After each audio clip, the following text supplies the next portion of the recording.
Hi folks, they got the forest all closed because of the very dry conditions, so I did make it to the beach, and it's around lunchtime and it's very calm.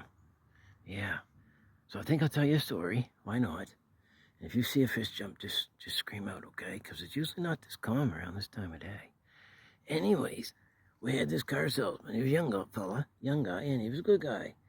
And he was probably, not a great salesman, but he did pretty good. He was halfway in the pack, I guess.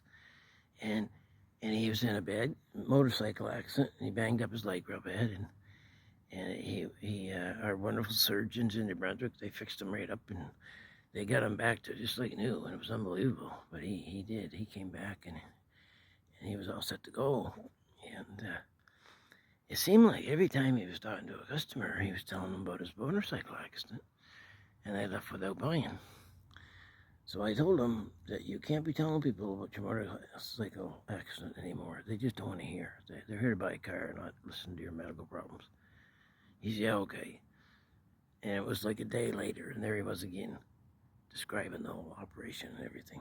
People left without buying. And then I took him aside. I said, look, I talked to you yesterday, or the day before, and you said you wouldn't do it anymore. And you just did it. He said, yeah, I know. He said, I can't help it. I said, well, you're going to have to help it, because if you do it again, I'm going to fire you. He said, would you really do that? I said, I really would.